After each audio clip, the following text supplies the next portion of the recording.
ഇൻസ്റ്റാഗ്രാമിലൊക്കെ വൈറലായിട്ടുള്ള ആ ഒരു chicken sandwich ഞാനും ഉണ്ടാക്കി നോക്കി കേട്ടോ. ഹെൽത്തിയാണ്. അതുകൊണ്ട് തന്നെ ഈ ഒരു നോമ്പ് തുറക്ക് ഇതുണ്ടാക്കിയാൽ എല്ലാവർക്കും ഇഷ്ടമാവും കേട്ടോ. എങ്ങനെയാണ് ചെയ്തെടുക്കുന്നത് നോക്കാം. ചിക്കനിലേക്ക് അല്പം ഉപ്പ് ചേർത്ത് കൊടുക്കാം. പിന്നെ ഇതിലേക്ക് ചിക്കൻ മസാല ചേർത്ത് കൊടുക്കാം. ഞാനിവിടെ ഒരു 3/4 ടേബിൾ സ്പൂണോളം ചേർത്ത് കൊടുത്തിട്ടുണ്ട്. അത് നന്നായിട്ട് മിക്സ് ചെയ്ത് വയ്ക്കുക. ഇതെല്ലാം നമ്മൾ ആവിയിലാണ് പുഴുങ്ങിയെടുക്കുന്നത്. അപ്പോൾ അതിന് വേണ്ടിയിട്ട് ഇഡ്ഡലി ചെമ്പിലേക്ക് ഒരു 5 അല്ലി വെളുത്തുള്ളി ചേർത്ത് കൊടുക്കുന്നുണ്ട്. ചെറുതാണ് കേട്ടോ, അതുകൊണ്ടാണ് 5 എടുത്തേക്കുന്നത്. വലുതാണെങ്കിൽ 2-3 മതിയാവും.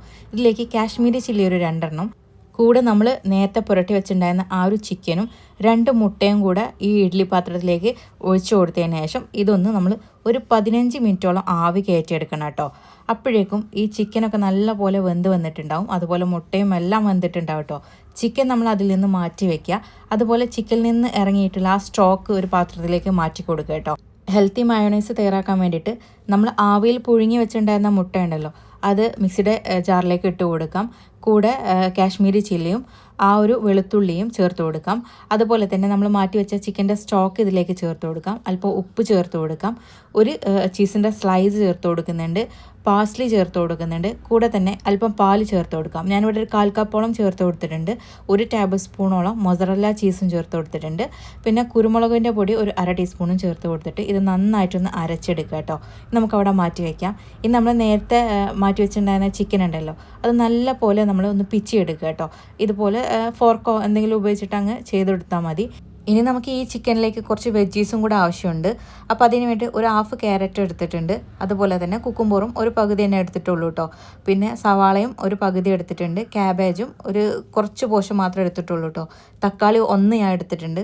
കൂടെ തന്നെ കുറച്ച് മല്ലിയിലയും ചേർത്ത് കൊടുക്കാം. ഒരു 1/2 ചെറുനാരങ്ങയുടെ നീര് ഇതിലേക്ക് പിഴിഞ്ഞ് കൊടുക്കാം.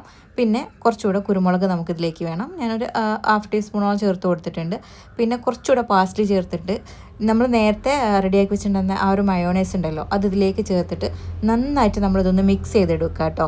ഇതാണ് നമ്മുടെ ഫില്ലിങ്. ഇനി ഇത് നിങ്ങൾക്ക് ഏതിൽ വേണമെങ്കിലും കഴിക്കാം കേട്ടോ. ബ്രെഡിലാണെങ്കിലോ അതല്ലെങ്കിൽ ചപ്പാത്തിയിൽ റോൾ ചെയ്ത് കഴിക്കുന്നെങ്കിൽ അങ്ങനെയും കഴിക്കാം. അതൊക്കെ നമ്മളുടെ ഇഷ്ടമാണ്.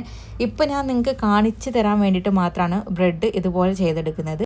എൻ്റെ കയ്യിൽ വൈറ്റ് ബ്രെഡാണ് ഉണ്ടായിരുന്നത്. അതുകൊണ്ടാണ് കേട്ടോ ഞാൻ വൈറ്റ് ബ്രെഡ് ഉപയോഗിക്കുന്നത്. അതല്ല ബ്രൗൺ ബ്രെഡ് ആണെങ്കിൽ അത് ഉപയോഗിക്കാം. ചപ്പാത്തി ആണെങ്കിൽ അത് ഉപയോഗിക്കാം. അതല്ല ടോർട്ടയാണ് നിങ്ങളുടെ കയ്യിലുള്ളതെങ്കിൽ അതും നിങ്ങൾക്ക് ഉപയോഗിക്കാം കേട്ടോ.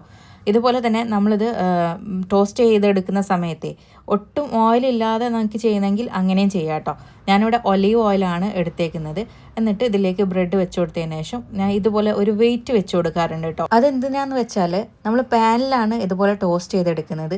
അപ്പോൾ നമ്മൾ ഇങ്ങനെ ചെയ്യുന്ന സമയത്തെ ആ വെജിറ്റബിളൊക്കെ നല്ല പോലെ അതിൽ സ്റ്റിക്കായി നിന്നോളൂ കേട്ടോ. ചീസ് കൂടെ ഉണ്ടാകുമ്പോൾ നല്ല അടിപൊളിയായിട്ട് കിട്ടും. അപ്പോൾ അതിന് വേണ്ടിയിട്ടാണ് ഞാൻ ഇതുപോലെ വെയിറ്റ് വെച്ച് കൊടുക്കുന്നത്. ഇതുപോലെ നിങ്ങൾ ചെയ്യാത്തവരുണ്ടെങ്കിൽ ഒന്ന് ചെയ്ത് നോക്കിയുള്ളൂ കേട്ടോ. അപ്പോൾ ഇത് റെഡി ആയിട്ടുണ്ട്. ഇത്രയേ ഉള്ളൂ നമ്മുടെ ആ വൈറൽ റെസിപ്പി ഉണ്ടാക്കാനുള്ള പണി കേട്ടോ.